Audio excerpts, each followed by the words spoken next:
హరి ఓం శ్రీమాత్రే నమః. లలితా సహస్రనామపారాయణలో భాగంగా ఈరోజు అమ్మవారి నామం 917వ నామం, 6 అక్షరాల నామం ధీర సమర్చిత. ఈ నామంతో అమ్మవారికి నమస్కారం చేసుకున్నప్పుడు ఓం ధీర సమర్చిత ఏ నమః అని చెప్పాలి. ధీశక్తి గలవారిచే చక్కగా అర్చించబడుతున్నది అని చెప్పి మనం దీనికి స్థూలార్థంగా చెప్పుకుంటే, స్థిరత్వాన్ని సాధించగల ధీశక్తిని, ధైర్య గుణాలు కలవారిని ధీరులు అంటారు. ఏ విషయంలో అయినా సరే సమగ్రమైనటువంటి జ్ఞానం ఏదైతే ఉందో ధీరులు దృఢమైన శ్రద్ధాశక్తులతో దాన్ని సాధిస్తారు. అందుచేత వాళ్ళు దర్శించినటువంటివన్నీ కూడా సంపూర్ణ సత్యాలు చెప్తూ ఉంటాయి. అటువంటి ధీరుల చేత సరియైన విధానంలో అమ్మను అర్చిస్తే కనుక అమ్మ ధీర సమర్చిత. వీరారాధ్య ఈ నామంలాగానే ధీర సమర్చిత.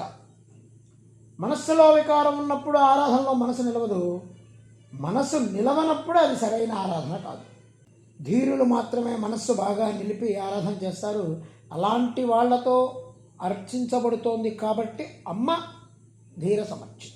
ఇంతకుముందు నామం ధీర, ఈ నామం ధీర సమర్చిత. ఈ రెండూ కలిపి ధీర సమర్చిత అని చెప్పి కలిపి కూడా ఒక నామంగా భావించవచ్చు. అట్లా భావిస్తే కనుక ధీరులచే అధీరులచే కూడా అర్చించబడినటువంటి తల్లి అని చెప్పి మనం దీనికి అర్థం చెప్పుకోవచ్చు. పూజించే వాళ్ళు 2 రకాలు, ధీరులు, అధీరులు. ఇంతమంది అమ్మవారి భక్తులు ఉన్నారు, అందరూ ధీరులేనా? అందరికీ మనసును ఇస్తోందా? అందరికీ వికారాలు పోయాయా అంటే చెప్పలేం కదా. అందుకే అమ్మ దగ్గర భక్తులుగా ధీరులు ఉన్నారు, అధీరులు ఉన్నారు. యోగులు, జ్ఞానులు, మేధావులు, సిద్ధులు కూడా భగవతత్వాన్ని ఆరాధన చేస్తున్నారు. అట్లాగే అసలు ఏ యోగం లేని వాళ్ళు, జ్ఞానం లేని వాళ్ళు, అమాయకులు కూడా అమ్మ ఆరాధన చేస్తున్నారు. ఇద్దరి పూజ అమ్మ తీసుకుంటోంది. ధీరత లేని వారికి ధీరత్వం ఇస్తోంది. ధీరత్వం ఉన్నవాడికి, అన్నీ వదిలిపెట్టిన వాడికి కొత్తగా ఇవ్వాల్సింది లేదు, వాడికి వికారం ఏం లేదు.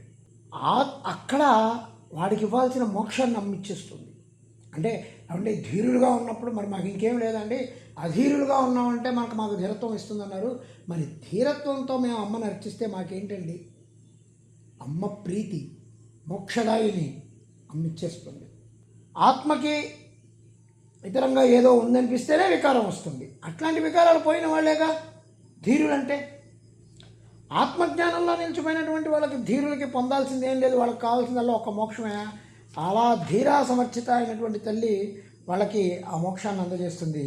ఓం ఐం హ్రీం శ్రీం ధీర సమర్చితాయై నమః. ఓం శ్రీమాత్రే నమః. ఓం శ్రీ మహారాజ్ఞే నమః. శ్రీమత్సింహాసనేశ్వర్యై నమః.